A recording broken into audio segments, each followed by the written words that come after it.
not look at tier 2 or tier 3. So if you'll scroll down with me, you want me to connect that person? You want to connect? You can connect.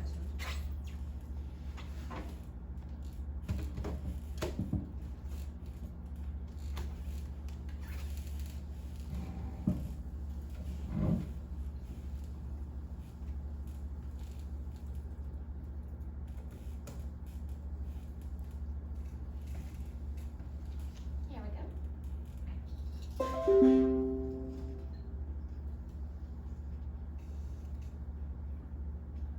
Okay, so what was successful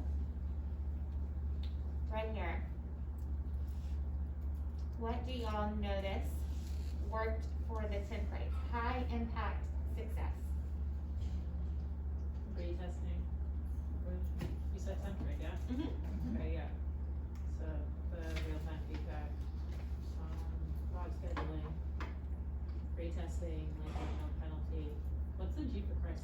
What is that? We put, that was good for crisis. In other words, that's not nothing we wanted to be a sustainable practice. But we went into crisis mode. Okay. Nothing we wanted to keep as a practice at our school. And I think, would unlimited attempts have been crisis too, maybe? Or was that in the classroom as well? That would have been my opinion. Sean, how did you remember? I'm trying to remember, wasn't it towards the end? I feel like it was. We had started kind of talking about it, the number of attempts that would be allowed before the crisis began. Right. And after crisis, it became unlimited. Right. attempts, Because Right. we were still struggling with trying to contact kids. Mm-hmm. Or we'd have kids, we'd have them one day and then they would disappear. That was my struggle. I'd have them, they'd log in and they'd be doing the work one day and then 2 weeks would go by and nobody was responding. So of these 6, what do you think is something we can start with? This block schedule is once again crisis 2. Mm-hmm. So we can kind of throw that out. And that will be applicable to virtual learning anyway. If we had to go in If phase we have to go 1, completely virtual. that would, We're that's already the option. doing that, yeah. So the real-time feedback would be good for in-class and whenever you're doing synchronous, so you can do like the quick polls, that kind of thing. Yes, I think that's a great place to start. Can And I the just- retesting, yeah. and so our retesting policy was not just like willy-nilly carefree. They had to fill out a form and they had to receive coaching prior to the retest. So it was kind of more involved than just allowing retesting. Did y'all do that in 10th grade too? Mm-hmm. We did it in 11th grade. Yeah. So they had to fill out a form, give it to the teacher. Teacher and student had to meet to go over that material. Then they retested and it was averaged. So it was more than just, So it letting them wasn't just retest. replace, it was an average. it was an average. And that's something that you guys can decide on. That's what we love. That's what you can decide on. Like, you can decide on what you want to do. That's the purpose of the meeting. Like, you come to that consensus. Okay. One thing that you notice on there, it says consistent teaching practices. That was something that benefited that grade level. So you guys get to determine if that's one thing that you're gonna focus on to reach your academic goal. That's something that you decide today. Like, you can decide if you're gonna say, hey, we're gonna allow our students to retest and they're below. If students that, that threshold is 70%, if they score at 70 or below, because that's a D or F, then if they attend, say, they're required to attend 2 learning lab sessions. And then they might have to do a pre-test to make sure that they're ready, because you don't wanna waste your time either there, and they just kind of fail the test. Then it's, you can set those timelines and criteria for them to retake that test. I would say include a parental piece, like the parent is also notified of that. And then you allow them to retake the test. You get to choose and develop what that is. As a team, you set that up, and what you're gonna do with the grade, and what your grade is reflective of, what the student know, if you're gonna average it, or if it's gonna replace it. As a team, y'all decide on that. So I think we we jazzed it up a little bit, but this was the basics. You know, whenever you take this, my grade, original assessment was plan, reteach, come in, and we had a little bit more. Is there a place for parents to sign on that too? No. But there's also, what are we gonna do for virtual kids, you know? Can we make that into a Google form and just, they have to all fill it out? Yeah, I think that would be the best, if we actually put that into Google form, whether we were virtual or not. Yeah. Because it's just so much more accessible. That, and then you can also track your data and see if like the same kid has wanted to retake every Totally, test. yeah. And you need to make sure it's a test, cause a lot of kids, my project counts as a test grade, and I would tell them, that doesn't count, you're not gonna get to redo We a do a project. project. A project is what it is, if you didn't do your part of the project, you know, that's it, that's it, yeah. And I think you should put a time frame at it, within 24 hours, that this form should be completed or something like that. They get the grade, you know, within, Within 24 hours of receiving. Or receiving it. like, you can't come back 3 weeks later. Right. Like, I wanna Or at the take end of that the unit test. semester. Yeah, the end of the Right. semester, Right, what a that- lot of them try to do is, hey, Mhm. remember that paper we had back in January? Right. It must have lost their mind. Yeah, Oh, they do that. Again, must have lost their mind though.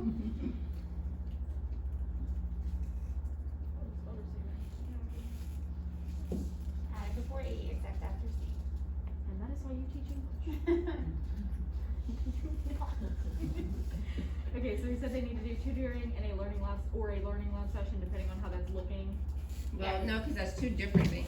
Okay, So so no, it's a one-to-one, they need to have a one-on-one, so are we saying that they need Okay. 2 learning lab sessions? I'm not saying that. I So just what, did. so what are you, what Just is like, it that you guys are saying? one-to-one with the teacher to reteach that. So, learning lab is, I don't know, That's a in the tier morning. 2. And it's in the morning, it's a tier 2. okay. Yeah, no, cause I think this can happen with tier 1 kid, I mean, tier 1. So you're assigning them, This would be like an office hours, okay, So it would have to be on a Friday. has to be on a Friday. It would have to be. Like this on- retest may not happen within 24 hours, but their Yeah. request to retest has to be within that 24 hours. okay. Does that make sense? Mhm.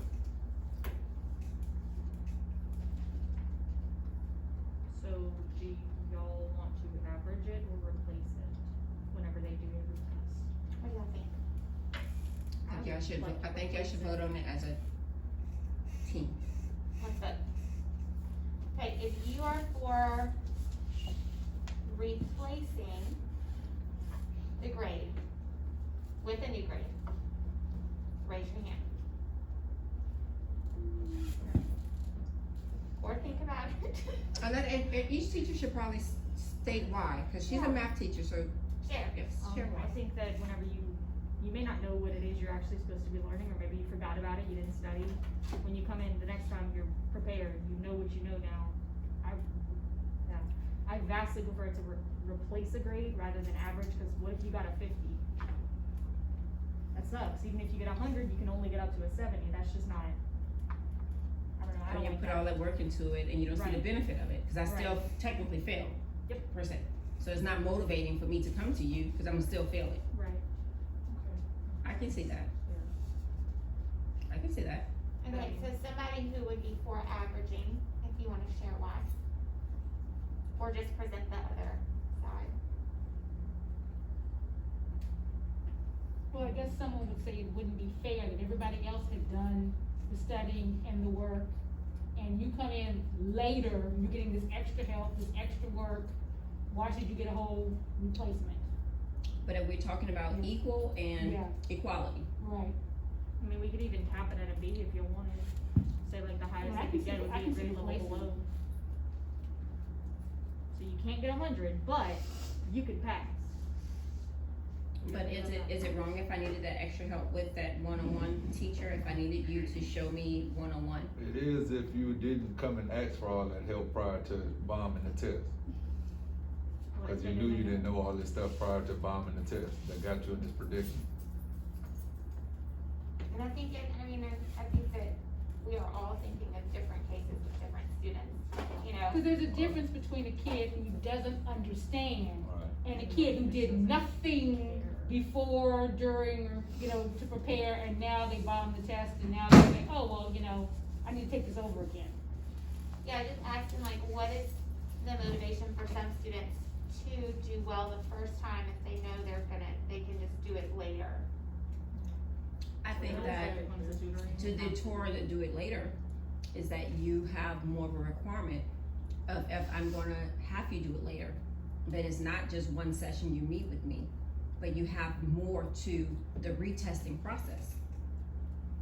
That makes I can sense. share with you, for example, the 9th grade team, they have a more,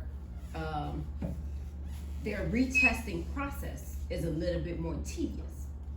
To deter, like a student that's gonna retest, they will allow them to replace the grade. But you have to attend 2 sessions with the teacher, and you have to do, like a pre-test with the teacher, like qualify to take the retest, cause it's gonna replace the grade. So if you, in other words, they're not wasting their time retesting you if you fail the pre-test, cause that means that you're still gonna fail the actual test. So it's a very tedious process, so you're giving up a whole lot of time that you're gonna have to spend with the teacher before you're even allowed to retest. And then if you still haven't shown mastery, you continue to go through that process, cause you're retesting to show that you can